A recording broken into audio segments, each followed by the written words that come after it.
On the set and on the scene, Mike Lewis, Ken Boyers, the Bricks. You know, we got to get on the NCAA tournament. This past weekend, Saturday, you seen Louisville come back, you know, against Wichita State. We saw Michigan have to hold off Syracuse. What's your take on that Louisville-Wichita State game, man? I feel like Wichita State, I mean, they pretty much, they battled, you know, battled through a lot. Obviously, they were battle tested, you know, taking out a couple, you know, number one seeds, things like that. And top, but obviously Wichita State for one, you know, just being there in the Final Four is a huge accomplishment. But you know, not to say that they really didn't have a chance. I mean, they had a chance to make it to the big dance, to the big game. You know what I mean? But I feel like it's obviously a questionable call. You know, at the end of that game, that resulted in that jump ball where it was clearly they blew that whistle pretty quick. Just jump ball, and then you know the other way. It's like, come on now, man, you know what happened with that, but we can say that for just about every game that happened in the NCAA tournament this year. Every game, man. So I mean, you know, Louisville did what they were supposed to do, man. They kept fighting and clawing. They believed in what they were doing. I mean, but really, it wasn't until the very end where they stepped up the pressure the way that they usually play and came after Wichita State.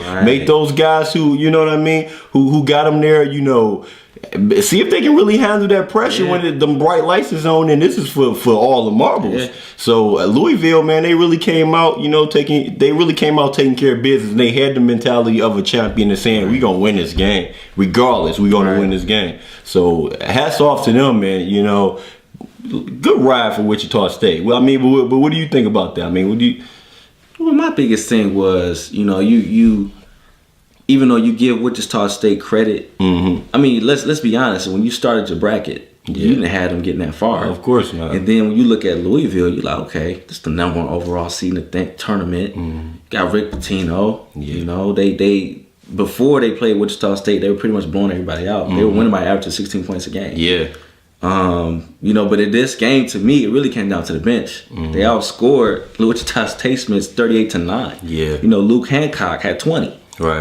I mean, that's going to be the difference. And that's without Kevin Ware, who is the next man off the bench, plays sort of a Ginobili role. He's like second or third best option offensively and defensively. So I mean, that was that speaks once again to the depth of a school like Louisville and a school like Wichita State. I mean, it's only so long. I mean, if you can handle that pressure. You know what I mean? It can get you there. But it really was a shocker on the end, as you know, Louisville. They've clearly looked like the number one seed. You know, throughout the NCAA tournament, blowing people away. But Wichita State jumped on them pretty quick, man, and really carried it out until the end of the game, the last few minutes of the game, where I really. Seeing that, I don't know if they're gonna be able to pull this one out. Louisville look like, man, we can't lose this. You know what I mean? We can't. And Wichita State, they started playing opposite roles. And Wichita State came into the game saying that Louisville got to worry about losing this game. We just gotta win it. And it switched at the end. Tight. Wichita State started looking and playing more so as to we can't lose this game, not to lose. And Louisville started playing to win. And that, and that's sometimes that's how the ball bounces, man. That's how it goes sometimes. Sharks smell blood, man. They coming after you. Oh yeah. That's chum all day. That's bleeding chum all day. And Louisville took advantage. I mean, big ups to them. Now, on the other side of things, obviously Michigan, pulling through Syracuse and the unstoppable, 2-3 that zone that Jim Boeheim likes to run, and Michigan pretty much handled it throughout the entire contest without, a superb game from Trey Burke. I mean, Trey Burke wasn't balling out in that game, but he kept his mental focus, and they were able to pull it out, thanks to the entire collection of team, including the bench. See, the thing I like with Trey, though, like that you mentioned that he didn't have a good offensive game. The guy still had 3 steals, 5 rebounds, 4 assists. He did other little things. And Michael Carter-Williams, the big, huge point guard who's supposed to be the best. How many points did he have? 2 points. So he was locked down by this 5'11" point guard, you know what I mean, who was supposed to be getting took into the post the entire game, who was supposed to get scored on the entire game. I mean, Michael Carter-Williams he's not really a scorer anyway, so I'm not even surprised. I mean, I'm a little surprised about the 2 points. He's not a scorer like that. Yeah. To me, it really came down to the shooters. You know, Michigan had more shooters. Yeah. You know, you got, this guy LeVert coming in hitting a couple threes. LeVert, big time. Then, Albrecht. He's about this big, man. Yeah. Coming in, but it's a baller. You know, they call him a little KD. You know what I mean, around campus. So, I mean, guys, skinny guy, but smooth game. Such a smooth game. Nice little Jay. Really smooth game. Come in and fearless. These guys now, gotta think these are true freshmen, man. Spike Albrecht, another guy came in, fearless and running the court, running that point. Sometimes to spell Trey Burke, but in cohesion with Trey Burke at the same time, they running it, handling it, fearless. You know what I mean? A freshman to pull up and take that 3-pointer he shot from almost half court. That's how you like similar to what Trey did in the Kansas game. To pull like that in the Final Four. Yeah. Come on, man. I mean, that's how you beat the zone. You got to shoot. You got to make your jump shots. And you saw they showed during their practices they're holding up, pads to kind of make every time you shoot it's going to be a hand in your face. Yeah, exactly. And they had really the centers, Jordan Morgan and John Horford coming out there playing on the wing, playing on the perimeter just to, sort of imitate the depth and things like that and let them get a feel for it. But really, I mean, it was just, these freshmen, man, that just stepped up and played big time. I mean, Glenn Robinson, the third, gets in the middle of that zone, gets a pass, and he's just smooth and just hits a stroke to keep him back in, double digits and keep it comfortable. Mitch McGarry running the floor, passing out, looking like Tim Duncan in the post. Now, he almost had a triple-double, man. Yeah. Now, when I preview this game, when we previewed this game, I thought it would be more so Trey Burke taking it inside and looking to score and then kicking it out, when he got a chance, but more so looking to penetrate and score from the point guard position and get in that zone and force them to collapse. Right. You know what I mean? And get in foul trouble or something like that.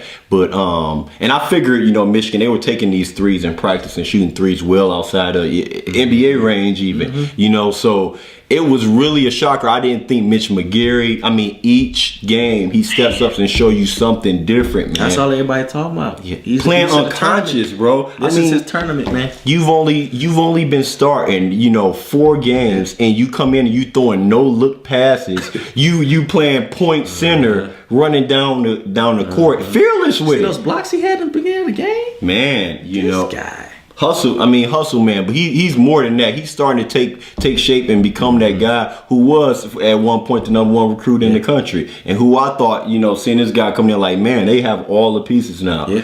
And even looking forward, Michigan is building, a dynasty. Yes. And not even more so as saying, okay, they're going to win, 3 straight national championships, but and their longevity has really been ignited by this, by this foundation they have with Karis LeVert and Spike Albrecht, and you have a guy like Derek Walton coming in, a highly acclaimed, one of the best point guards in the country, Mr. Basketball in Indiana, Zach Irvin coming in as a shooting forward to goes, and they insert themselves. You just see how John Beeline recruits and this coaching staff, they have players that come in and insert themselves. Okay, Timmy out, Zach Irvin in. Okay, Trey out, Derek Walton in. You know what I mean? See, that's why I think people are not really giving him a whole lot of credit. He's only the 5th coach to do this at 2 different schools, man. Yeah. He knows what he's doing. So he deserves a lot of credit, a lot of respect. He's really letting these guys play. Right. Let them progress. Yeah. The fact that you can pretty much say, maybe if I sit Morgan out and put in McGarry, let's see what happens. Right. Look, and now we're in the title game. So a lot of kudos to John. And knowing when to pull the reins and when to just let him free, because that's what he did a lot with Mitch McGarry during the entire regular season. It's more pulling the reins and trying to keep him under control. But once he was patient with him and taught him the game and let him come in at the right time, where he said, "Okay, I'm trusting you. I'm taking the reins off. Go ahead and do you, play your game, be you." And this is a guy, who speaks to his credit even more so, is that this is his first time making a national championship game appearance there, and 0-9 versus Jim Boeheim coming into this game. First win over there, and he did it with, lesser talent, you know what I mean, at smaller schools and at Canisius and things like that. And even at West Virginia where he had, semi-good talent, but never on the level of this. Yeah. You know what I mean? Back in 06. And he doesn't have to scream and yell. You don't see him pulling and yanking and screaming and kicking his kids and throwing the ball at their crotch. You know what I mean? You don't have to see that type of thing. Man. That is a coach, you know what I mean, who knows how to get the most out of his talent. And even in my opinion, guys like Shaka Smart and these guys who do that, who are, in my opinion, better than guys like I say John Calipari, who you see if they don't have just extreme talent. They have everybody on that team. One recruiting now this year. So they lose in the first round of the NIT as the number 1 overall seed. You know what I mean? Then so they say, okay, fine, not blaming myself and say I need to step up and do better as a coach. All I'm gonna do is just go and steal everybody now. They got 6 out of the top 11 coming there. Insane.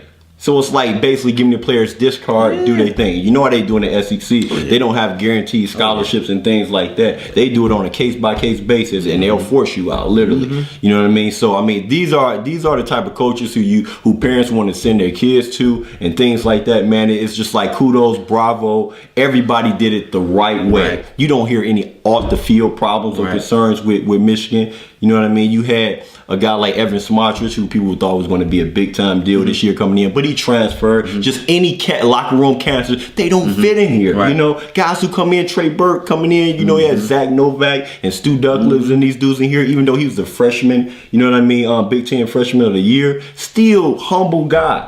Even they say on the court, they were surprised the guy talks less than anybody on the court. He doesn't talk, smack. Right. A guy like Michael Carter-Williams, he's in there, you see him pouting the entire game mad. The game before that, you see guys low blowing where they can't even play in the game. Just guys building character guys and building a character team, which in thus turns into a championship caliber team. And bravo to the Wolverines, man. All up, straight up and down, man. Straight up and down, man. Big time thing. So, previewing, tonight's matchup in the national championship game, we'll be on location to shoot some more things and, on the scene and, give you some, behind the scenes footage on things like that. Really getting into it. I mean, how do you see this game playing out, to Louisville and Michigan? Here we go, man. This is it. This is for all the marbles. This is for who wants it. This is the title game. Yeah. Louisville, number 1 overall team, overall seed. Best record, they hold their opponents under 40% shooting. To me, this is my biggest concern is Russ Smith. I've been telling everybody Russ Smith is my biggest concern. Dude's averaging 25 points and 3 steals in the tournament. Yeah. I mean, he's fast. He can get on the open court. He can shoot the 3. He's a nightmare matchup. And not even so because honestly, he's not even that tall. It's just the fact of how quick he is. Yeah. And, he's fearless to me. Right. They're going to have a problem with him, man. Now, if you can get past, containing him, making sure Peyton Sievin not doing too much penetrating, and then making sure Mitch McGary is doing his thing. That's to me, if Mitch McGary and Trey Burke can still keep that cohesion going, and Tim Hardaway give you, 13 to 17 points like he's been doing the past few games, they'll be all right. Yeah. It's going to be close, though. Yeah, I mean, once again, Michigan faces another one of these vaunted defenses. VCU pressure is unstoppable. The Florida defense, now the number 1 defensive team in efficiency category. Here in Louisville, once again, that challenge is there, and people keep talking defense, and without acknowledging the fact that Michigan is pretty good defensively. Well, the good thing too with Michigan is, even though they're good defensively, they actually lead the nation. Only 14 turnovers a game. So as long as they can handle that pressure, which they've shown, they got a shot. Yeah, I mean, I feel like Michigan really should be coming into this game as at least a 10-point favorite. But they're not. Yeah, I know. I mean, fine, because Louisville comes as number 1 overall seed. Right. People who already busted their bracket, they like, man, I'm holding on for dear life. This is the only one I won with. Right. I had Louisville number 1 seed. That was the safest pick, and I'm holding on to it. I had them actually losing Michigan State. Yeah. So I was surprised by that too with that whole performance. I was surprised by Duke. You know what I mean? Right. It just was. I mean, it was a couple games. This season was unexpected, really unexpected the way that it's turned out. But I feel like the key to this game is, and I think is the difference. You know what you're going to get out of Mitch McGary. He's going to bring that injury, that energy and that hunger and that passion every single game. That's something you don't have to worry about. Right. He's not going to get any shorter. He's not going to get any lighter. He's not on a slim slow diet. Right. You know what I mean? He's going to be Mitch McGary. Tim Hardaway Jr., you know what you get from him. Glenn Robinson III, no plays even run for this guy. You know what you're going to get from him. You know, Nick Stauskas, once again, a difference. That's your X factor. That's the X factor in this game. Each game, you know, it's been one of those guys to step up. You know, the VCU games, Mitch McGary, breakout stars in that. You know, the Florida game, Nick Stauskas steps up and beats himself. In this past game against Syracuse, the bench steps up. The collection, you know, Trey Burke doesn't get off. I feel like this game, you're going to get a major step up in talent and showing those NBA scouts. And Trey Burke, your national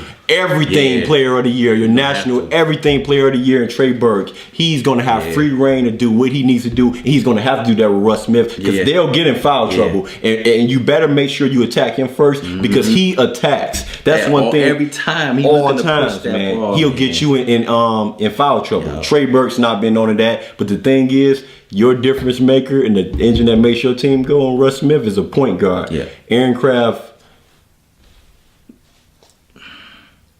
The Aaron Crafts of the world, I don't feel like he's a better player than him. Aaron Craft, I feel like, is the difference in what's made and prepared Trey Burke for this game when it comes to the point guard duels, like say Michael Carter Williams, and definitely in the Russ Smith situation, Peyton Siva type things.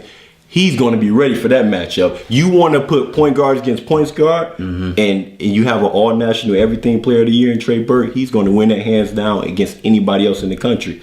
You know, so I feel like he's going to be the difference. You're going to see more to Trey Burke. Mitch McGary is going to beast out the monster, as they call him. He's going to be the monster. Tim Hardaway Jr., he's going to be able to sit back and do what he does and catch it and shoot. And if you come chasing him out there, he's going to be able to drive it. And I think you're going to see a couple more dunks from Tim Hardaway Jr. in this game than you've seen. You're going to see more alley hoops and things like that from Glenn Robinson III because it's going to be a track meet. Like he might drop 20, man.